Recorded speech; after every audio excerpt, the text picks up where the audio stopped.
Jornal de Blumenau. Patrocínio. Vale Auto Shopping Blumenau. Quem quer trocar de carro, passa aqui. Transportes Keller. Há 64 anos em movimento. Postos Bela Joia. A sua confiança é o nosso combustível. Eleva Química. Tecnologia no campo. Idicave. Sua concessionária Volvo em Santa Catarina. Quinta-feira, 2 de julho, é destaque na edição de hoje, aqui no Jornal de Blumenau. Turbidez do rio afeta abastecimento de água em Blumenau. A Lesc anuncia 10 milhões para a prevenção de riscos do El Ninho no Vale do Itajaí. Câmara aprova projeto que amplia oferta de transporte escolar gratuito na rede municipal. Hospital Santo Antônio assume gestão do Hospital de Gaspar. Esses e outros destaques agora, no Jornal de Blumenau.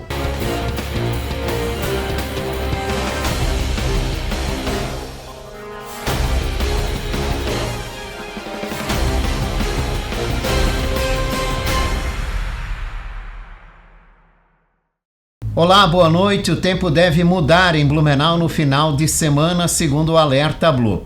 Amanhã, sexta-feira, o dia ainda deve ter momentos de instabilidade, com possibilidade de chuvisco isolado, intercalado por períodos de melhoria e algumas aberturas de sol.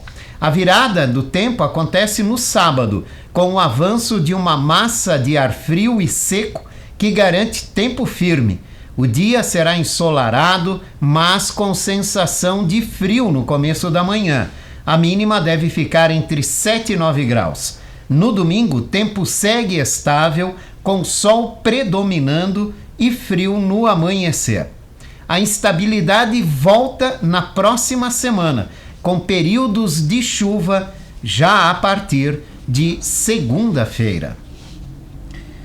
O abastecimento de água em Blumenau foi impactado em alguns bairros da cidade devido ao aumento da turbidez na água captada para o tratamento. No rio Itajaí-Açu, o índice ficou bem acima da média normal, o que exigiu a paralisação parcial da ETA 2 para a limpeza de filtros. Com isso, bairros como Itopava Central, Itopavazinha, Texto Salto, Badenfurt, Salto do Norte, Fidelis e Fortaleza registraram falta ou baixa pressão de água.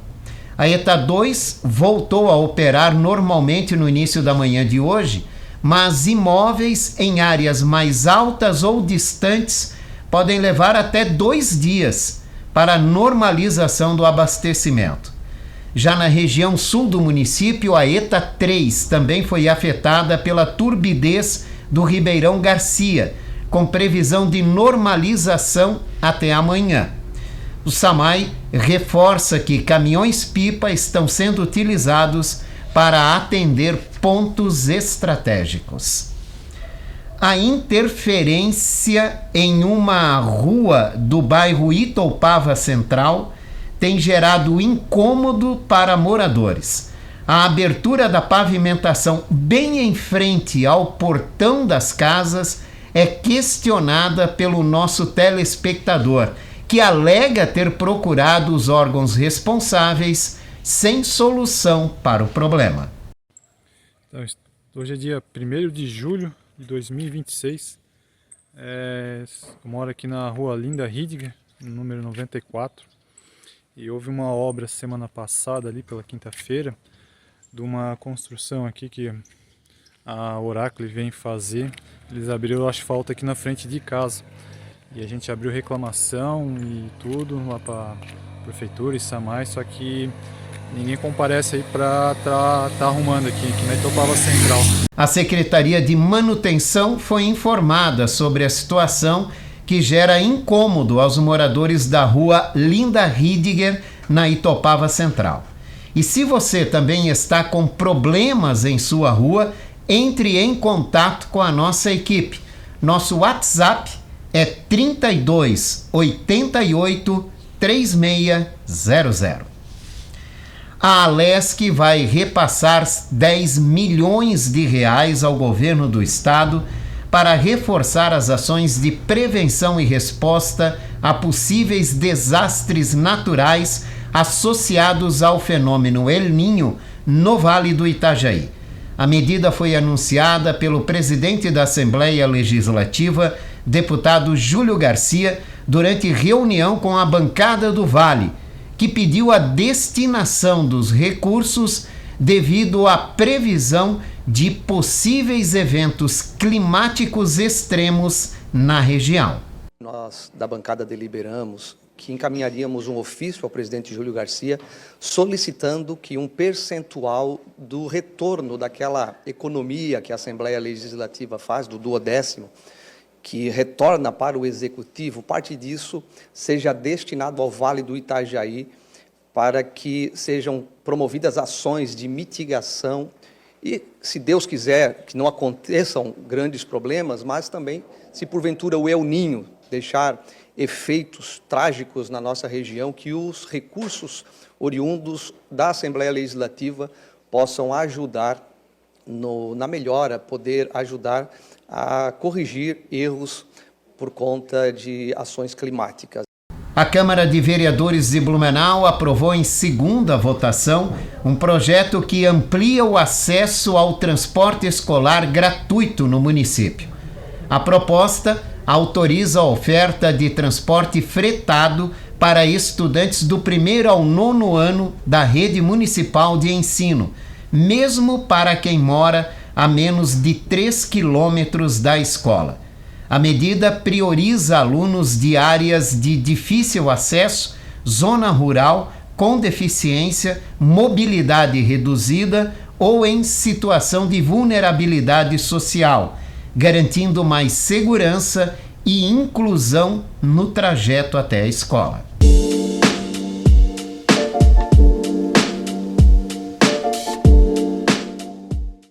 Golpes digitais e responsabilidade da instituição financeira. O aumento das fraudes eletrônicas tem gerado intensos debates sobre a responsabilidade das instituições financeiras pelos danos causados aos consumidores. O Código de Defesa do Consumidor estabelece a responsabilidade objetiva dos fornecedores pelos defeitos na prestação de serviços, independentemente de culpa. Desta forma, quando houver falha na segurança ou na proteção das operações bancárias, poderá haver sim o dever de indenizar o consumidor. André Cunha, advogado do direito do consumidor, participa todas as quintas-feiras aqui no Jornal de Blumenau com informações para um consumo mais consciente. O Hospital Nossa Senhora do Perpétuo Socorro de Gaspar passou a ser administrado pelo Hospital Santo Antônio e agora se chama Hospital Santo Antônio de Gaspar. A mudança garante a continuidade dos atendimentos e marca o início de um novo modelo de gestão em parceria com o governo do estado e com a Prefeitura de Gaspar. Estão previstos investimentos de 24 milhões de reais para a modernização da estrutura, novos equipamentos e ampliação dos serviços, fortalecendo o atendimento regional em saúde aqui no Médio Vale. E a Universidade Regional de Blumenau voltou a se destacar entre as melhores instituições de ensino superior no ranking de universidades da América Latina. A FURB permanece como a melhor universidade pública municipal do Brasil e é a primeira instituição pública catarinense, fora da capital, a figurar nesse ranking. O levantamento avaliou 492 instituições do continente e é elaborado anualmente por uma empresa britânica.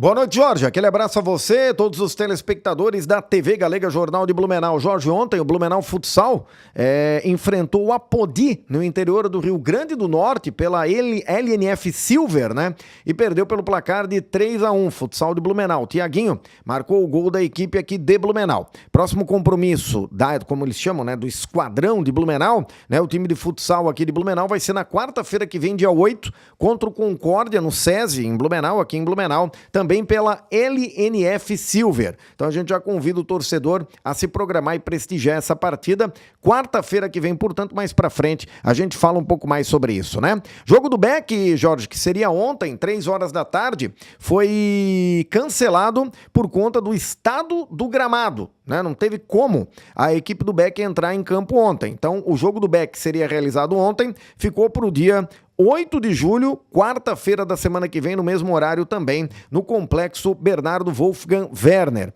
O Metropolitano, pela Série B, entrou em campo ontem também, assim como o Beck jogaria pela Série B ontem. O Beck já não está mais na Série D do Brasileirão, mas o Metropolitano entrou em campo ontem e em Joinville empatou com o Nação pelo placar de 0-0. Resultado muito ruim para o time do Metropolitano. Inclusive, no final da partida, confusão, né, Jorge? Envolvendo jogador do Metropolitano com torcida que foi lá acompanhar, já não vai muita gente, né? E a turma que vai ainda se envolve em confusão, né? Mas logo os ânimos foram apaziguados e a coisa se resolveu, mas um resultado muito ruim para a equipe do Metropolitano. Lidera a Série B do Campeonato Catarinense, lembrando que somente um time vai para a Série A do ano que vem. Série B do ano que vem que vai ter Figueirense e Joinville. Então imagine a dificuldade de subir no ano que vem, né? Hercílio Luz tem 26, Caravaggio 24, Metropolitano com empate foi a 23, o Beck, que não jogou, estacionou nos 22, Tubarão tem 20, aí na parte de baixo ali o Guarani tem 15, Nação 14, Fluminense 13, e os dois times que estariam sendo rebaixados nesse momento, os dois de Jaraguá, né?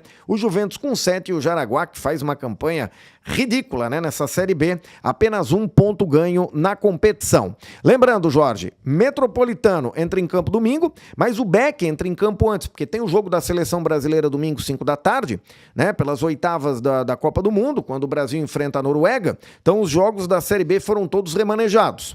O Beck vai até a Arena Joinville, sábado, 3 da tarde, encarar a equipe do Fluminense, e o Metropolitano no domingo, às 11 horas da manhã, no SESI, vai encarar o Caravaggio. Os dois jogos estavam marcados para domingo de tarde, mas por conta do jogo do Brasil, claro, né, o Beck então joga no sábado e o Metropolitano no domingo, às 11 horas da manhã, horário que eu particularmente acho bacana, né, porque o Metropolitano, o torcedor, acorda naquele horário, tal, de sempre, domingo sempre é mais preguiçoso, vai ver o jogo, né, depois dá tempo de almoçar, dá aquela dormidinha para acompanhar o jogo da seleção brasileira.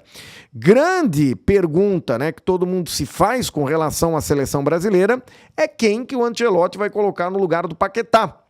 Né? Eu também não vejo tanta importância assim no Paquetá, mas é o que se fala, né? Qual será a opção do Carlos Ancelotti? A gente lembra que o Brasil entra em campo domingo, 5 horas da tarde contra a Noruega. E um jogo interessante para ver hoje ainda, Jorge, 8 horas daqui a pouquinho, lá no estádio Toronto Fields, tem Portugal e Croácia. Portugal do CR7 contra a Croácia, que sempre incomoda. Então essa partida você vai acompanhar daqui a pouquinho aí pela Copa do Mundo. Jorge, grande abraço a você, né? Uma ótima noite de quinta-feira, né? E a todos os telespectadores do Jornal de Blumenau da TV Galega. A seguir vamos falar sobre os cuidados com a saúde dos idosos. A gente volta já já.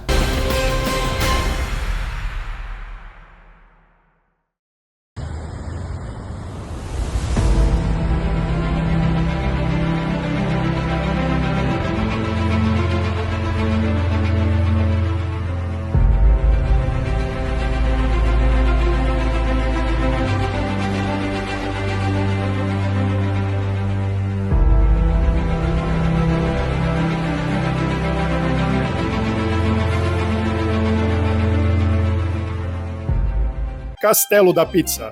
Há 30 anos, celebrando o que realmente importa: estar junto.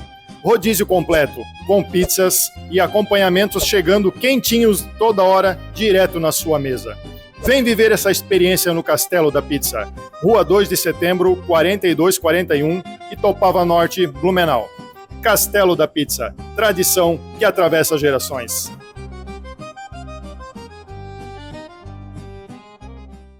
Na churrascaria Tiffany, tradição e sabor caminham juntos há mais de 90 anos. Ambiente aconchegante e perfeito para toda a família. Aberto de terça a domingo para o almoço e nas sextas e sábados também à noite.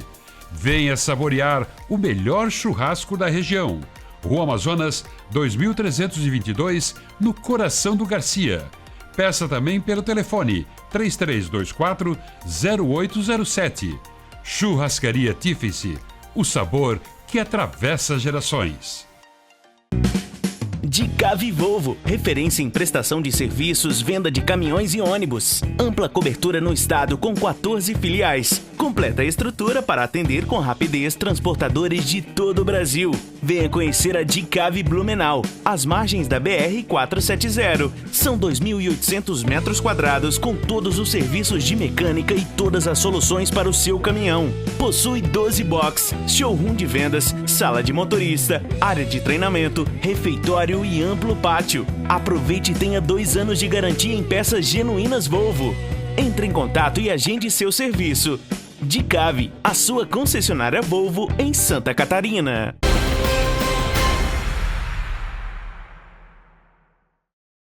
Estamos de volta aqui no Jornal de Blumenau, agora com o nosso bloco de entrevista. Hoje nós vamos falar um pouco sobre como podemos nos preparar para uma velhice saudável, com o geriatra Mário Cato, que está aqui com a gente. Doutor, boa noite, muito obrigado pela atenção conosco. Boa noite, como vai? Muito obrigado pelo convite.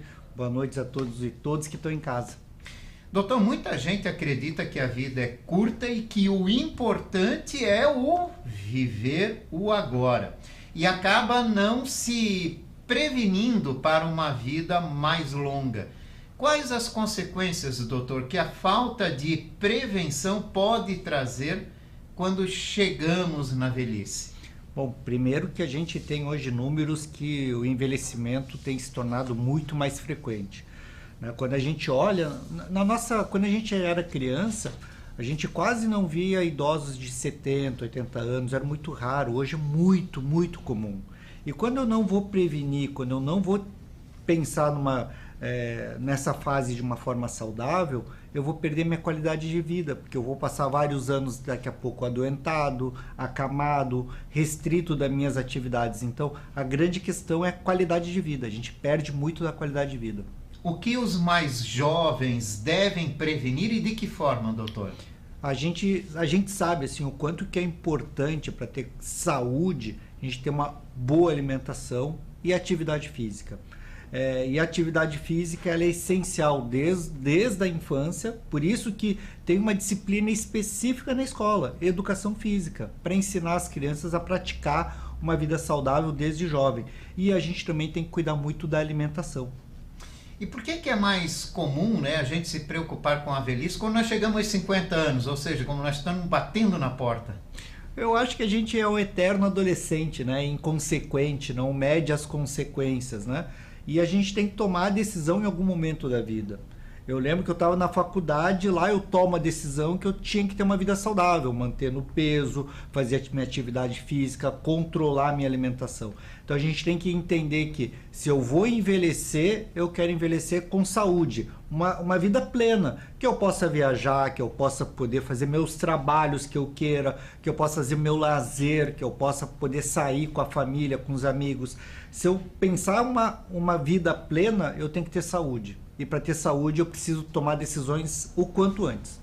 Hoje quando a gente fala em prevenção, a gente fala em patologias, várias doenças, mas a gente tem que prevenir a saúde mental também, doutor? Também. A gente não separa mais o que é a saúde física da mental. As duas coisas estão intimamente interligadas. Então a saúde mental hoje ela é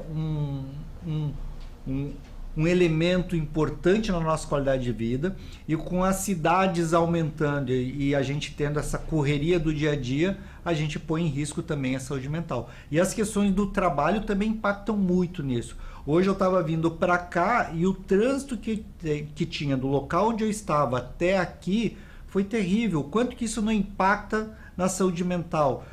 Quando a gente tem problemas, por exemplo, do abastecimento da água, o quanto isso não impacta na saúde mental, porque eu não sei se eu vou ter a condição de dar banho na minha criança durante a noite. Então, tudo isso impacta a qualidade de vida, as questões da sociedade impactam na saúde mental. E aí a gente tem que ficar atento a isso, né? Não dá para simplesmente ignorar. O aumento da longevidade também aumenta a preocupação com a saúde dos idosos? Não tenha dúvida, porque também a gente sabe que tem um componente físico nas doenças e o envelhecer, a idade, ela não é uma doença, mas ela me deixa mais frágil para algumas delas. Então é lógico que com o passar do tempo as doenças como as oncológicas, o câncer, ela aumenta com o passar da idade. Lógico que as doenças cardíacas aumentam com o decorrer da idade. As doenças neurológicas, as neurodegenerativas, como o Parkinson, o Alzheimer, elas aumentam com a idade também. Então, quanto mais eu envelheço, mais chance eu tenho de ter alguma das mais diversas doenças. Por isso que eu repito, a gente ter hábitos saudáveis diminui muito o risco dessas doenças. Para chegar fortalecido ali nessa época e ter mais condições de batalhar contra alguma doença, caso ela venha aparecer, né? E a gente vive uma preocupação a mais agora, que é a dengue, e as vítimas fatais aqui em Santa Catarina são, na maioria absoluta, quase idosos, né? E isso tem gerado uma preocupação ainda maior, né? E isso é um dado importante, porque diferente do resto do Brasil, que as vítimas são jovens, tanto que a vacina vem para os jovens no resto das regiões, na região sul ela afeta mais os idosos. A gente não sabe ainda o porquê. Não há uma explicação para isso. Talvez porque a região sul tenha mais idosos do que em outras regiões do país, mas ainda não tem uma explicação. Mas tem afetado sim mais idosos, e o que eu gosto sempre de explicar disso, né? O idoso já tem um problema com a hidratação, ele já é um desidratado, ele já toma menos líquido e biologicamente o corpo dele já é um pouco mais, entre aspas, seco, desidratado. E a dengue, uma das grandes coisas que faz é desidratar as pessoas. As pessoas têm que tomar muito líquido e muitas vezes pode ser por isso que os idosos tenham mais fragilidade aqui em Santa Catarina e na região sul do Brasil. A gente sabe que a prevenção é a eliminação de focos, né, da dengue. Mas quanto aos efeitos, há alguma prevenção nesse sentido? Algo que as pessoas podem se prevenir para resistir melhor a essa doença? Bom, primeiro, passar muito repelente. Eu acho que isso é... Se tem mosquito, infelizmente, porque a gente talvez não faça o nosso dever de casa, que é cuidar do nosso jardim, do nosso entorno, se tem mosquito eu tenho que usar muito repelente. E se eu tenho uma suspeita ou estou contaminado com o vírus da dengue, eu preciso tomar muito líquido e evitar medicamentos que aumentem o tempo de coagulação. Então eu tenho que evitar o AS, os anticoagulantes, anti-inflamatórios. Então eu tenho que tomar cuidado com as medicações, porque um dos grandes sintomas é dor. E aí o que eu vou recorrer? Eu vou usar medicamentos para dor, como um AS, uma aspirina. E a aspirina pode prejudicar muito o andamento da dengue nessa pessoa. Então a gente tem que tomar esses cuidados. Doutor, quem chegou à fase do idoso está nos acompanhando agora, né? Quais são os principais cuidados em casa, fora, quem ainda trabalha? Bom, primeiro que a gente gosta sempre de falar assim, a medicina sempre tentou cuidar dos acidentes. Na fase das crianças, os acidentes das crianças, do jovem, por causa do capacete, do cinto de segurança. E com o idoso não é diferente, a gente tem medo dos acidentes. Os acidentes domésticos com as quedas do idoso impactam muito na qualidade de vida, porque quando ele quebra um fêmur, por exemplo, só para você ter uma ideia, de cada 4 que tem fratura de colo de fêmur, só um volta a uma vida normal. O segundo tem uma vida com sequelas e 2 deles vêm a óbito. Então, esse é um problema muito grande, os acidentes. Além disso, a gente tem que tomar um cuidado muito grande com os idosos, com relação ao polimedicamento. Porque a gente, ao usar medicamentos de forma exagerada, errada, eu tenho pressão alta desde os 40 e poucos anos. Eu tenho certeza que quando eu tiver meus 80, talvez minha pressão seja um pouco menor. Então talvez eu possa diminuir a dose do meu remédio. Só que se eu mantenho a mesma dose, eu posso fazer hipotensões, facilitar quedas, piorar a parte cardíaca. Então tem que tomar muito cuidado com a medicação. Então por isso que os idosos têm que estar sendo vistos e revistos frequentemente pelo seu médico. E na questão dos acidentes domésticos, né? Muitos chegam muito bem nessa fase do idoso, né? E ainda tentam fazer coisas que fariam lá atrás, mas que o corpo já não ajuda mais, né, doutor? Eu acho que eu sempre digo... Olha quantas quedas de telhados que a gente registra. Eu falo para meus pacientes que a gente tem que usar o espelho para saber a idade que tem. Porque se eu tô com 80 anos, eu não posso subir para trocar o telhado que está quebrado. Eu vou ter que pedir para o meu filho, meu neto, e mesmo assim já é perigoso. Mas então a gente tem que tomar muito cuidado com a altura. Escada, banquinho é um terror para o idoso. Mas o tapetinho é um problema, porque ele pode tropeçar e cair. A ausência de barras de apoio, porque eu preciso de barras no banheiro, perto da cama, para ajudar a levantar. Então eu preciso pensar muito nos acidentes. A iluminação é essencial, um ambiente escuro, meia luz, aquele corredor que fica sem iluminação, é lá que eu posso não ver o brinquedinho do meu neto, do meu bisneto, tropeçar e cair. Então eu preciso tomar cuidado com isso. Os acidentes também são graves com o idoso. Doutor, muito obrigado pela participação do senhor. Obrigado pelo espaço e boa noite a todos e todas. E aqui nós vamos encerrando a edição de hoje do Jornal de Blumenau. Esse noticiário reprisa às 11 da noite. Uma ótima noite para você e até amanhã. Jornal de Blumenau. Patrocínio. Vale Auto Shopping Blumenau. Quem quer trocar de carro, passa aqui. Transportes Keller. Há 64 anos em movimento. Postos Bela Joia. A sua confiança é o nosso combustível. Eleva Química. Tecnologia no campo. Idicave, sua concessionária Volvo em Santa Catarina.